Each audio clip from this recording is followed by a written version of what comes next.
Who's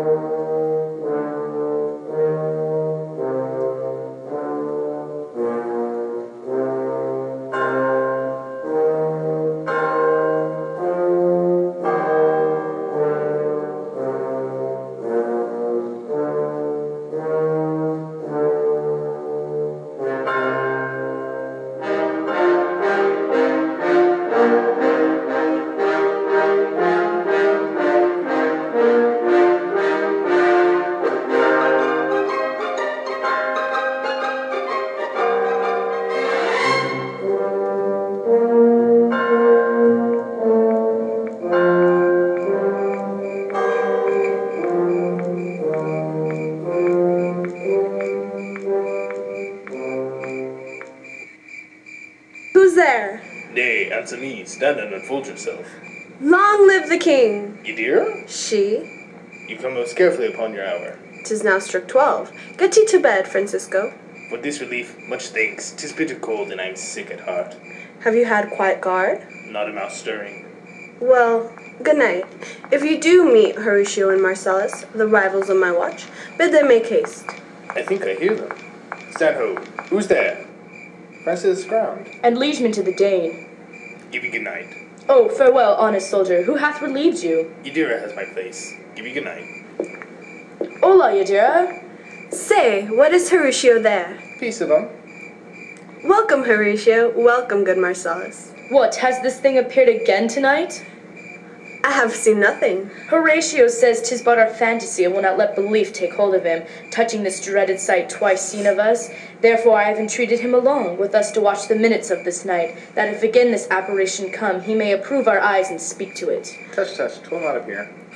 Sit down a while, and let us once again assail your ears, that are so fortified against our story, that we have 2 nights seen. Well, sit we down, and let us hear Yadira speak of this. Last night of all, when yon same star that's westward from the pole had made its course to illume the part of heaven where now it burns, Marcellus and myself, the bell then beating one, Peace, break me off. Look, where it comes again. in the same figure, like the king that's dead. Thou art a scholar. Speak to it, Horatio. Looks it not like the king? Mark it, Horatio. Most like, it harrows me with fear and wonder. It would be spoke to. Question it, Horatio. What art thou that usurp this time of night, together with that fair and warlike form in which the majesty of buried Denmark did sometimes march? By heaven, I charge thee, speak! It is offended. See, it stalks away. Stay! Speak! Speak! I charge thee, speak! 'Tis gone and will not answer.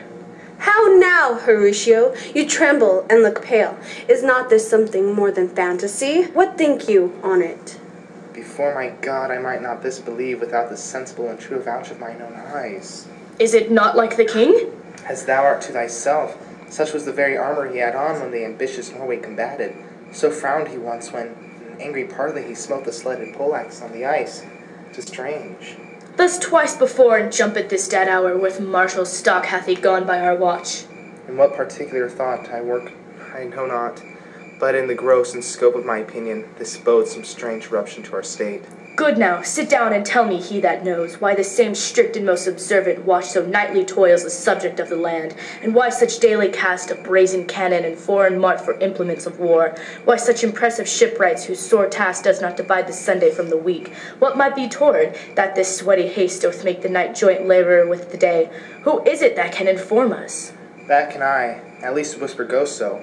Our last king, whose image even now but appeared before us, was, as you know, by Fortinbras of Norway, thereto pricked on by the most emulate pride, dared to the combat, in which our valiant Hamlet, of our known world, esteemed him, did slay this Fortinbras, who, by a sealed compact well ratified by law and heraldry, did forfeit, with his life, all of his lands, which he stood seized of, to the conqueror, against the which a moiety competent was gauged by our king, which had returned to the inheritance of Fortinbras had he been the vanquisher.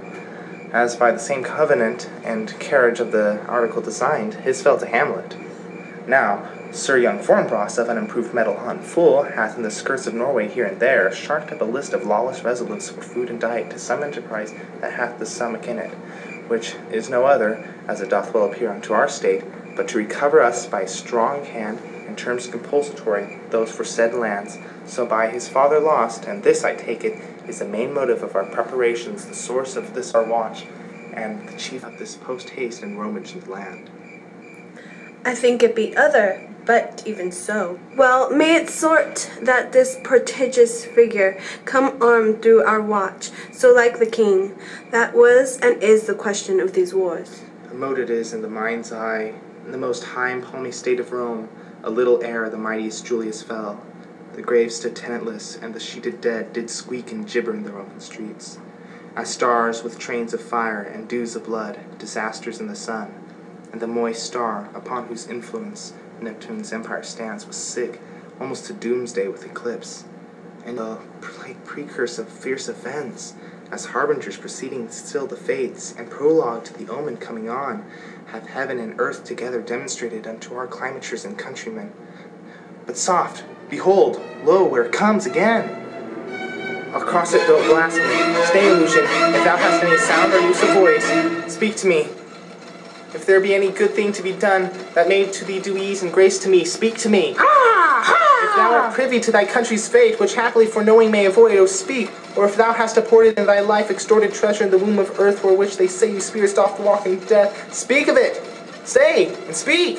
Stop it, Marcellus! Shall I strike at it with my partisan? Do if it will not stand. 'Tis here! 'Tis here! 'Tis gone. We do it wrong, being so majestical, to offer it the show of violence, for it is, as the air, invulnerable, and our vain blows malicious mockery.